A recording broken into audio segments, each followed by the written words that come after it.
What's going on, gentlemen? It's your boy John, and ladies. Let's not exclude the ladies that watch these type of videos, alright? I'm not sexist. What's going on? Hope you're having a good day. Hope you're doing the things that should be making you a king or a queen. And yeah, let's get started on today's topic.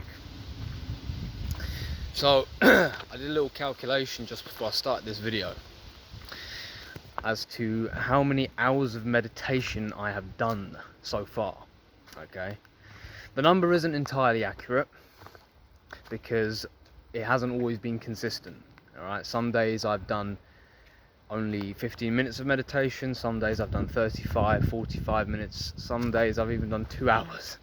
So the number isn't going to be 100% accurate, but I can give you a rough estimate. Roughly, it's 15 minutes in the morning and 15 minutes in the afternoon, just before bed, right? Roughly, on an average. So that's 30 minutes a day, okay? Times that by 7, you get a number. Times that by a month, you get a number, and then times that number, that monthly number by 5, so 5 months, and the number that you get is around roughly 70 hours of meditation. Now they say it takes 1,000 hours or 10,000 hours in order to fully become a master at what you're doing. Okay, it could be walking, could be running, could be weightlifting, could be playing the guitar, whatever it is. They say it's roughly 10,000 hours before you become a master of what you're doing. The thing about meditation is that I would say it probably takes 2 years for you to become a master at meditation. But here's the thing about meditation is that you're not doing it to attain a particular state. Now I say that and I'm a bit of a hypocrite because I am doing it to attain a particular state.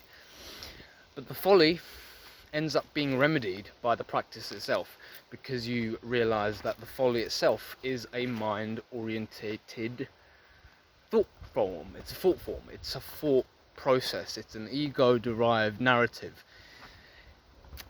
So after 70 hours of meditation, what can I tell you is the kind of state that you attain? What's the one big benefit that you get after 70 hours of meditation? Lucid awareness, I would say. Lucid awareness. You develop a high degree of presence.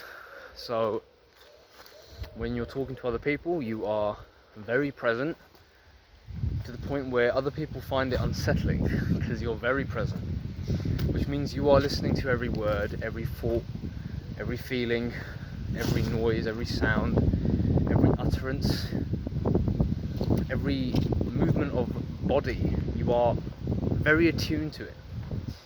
And for people who are highly empathetic or highly sensitive, I don't like the word sensitive because it kind of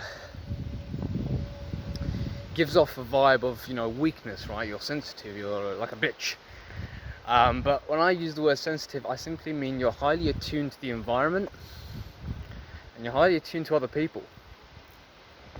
I've said this before, but being sensitive is not a weakness. Being sensitive can actually be a very, very powerful tool if you use it right. If you let the environment dictate to you how you should feel and think, it's a weakness. But if you learn to harness it, if you learn to really hone the skill, you now become a perceiver of the environment, and you become such an expert at perception. You're very, very good at reading the environment, very good at reading other people, reading their body language, their cues. You become very present. In fact, highly sensitive people should be present. The problem with highly sensitive people is that they're not present, so they're constantly bombarded by external stimulus, and they just want to get away from it. That's the thing about introverted people, is that they get bombarded by the external stimulus, the external environment, and they just want to get out of it. They just want to go back to their own solitude, or go back to quiet, or quietude, if that's a word, to get that inner peace. But meditation allows you to have this lucid awareness over everything. It allows you to become one with the environment, one with everything else, and to attain this very strong degree of presence whereby you are able to not be what's the word, you won't be taken off by the environment. Are you doing right?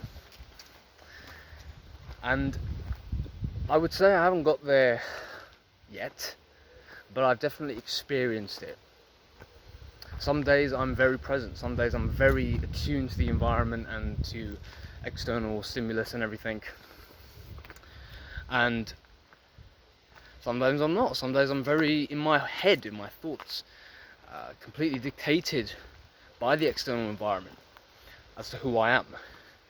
Which is a dangerous place to be in, because you are then at the mercy of everything else. Okay, you're very reactive. So, what tips do I have really? What tips do I have to advance you on your meditation practice? Because I'm still a novice. I'm not an expert by any means. But I would just say meditate. Get as much practice in meditation as possible. Because what meditation is simply being aware of the environment. That's all meditation is. You are aware of the external world. You are aware and you're one with it. So getting as much practice as you possibly can is what I would suggest. And there's not really much else I can say. It's quite simple, really. So yeah, I'll go back to you again. Hope you enjoyed the video, and I'll see you in the next one. Take it easy.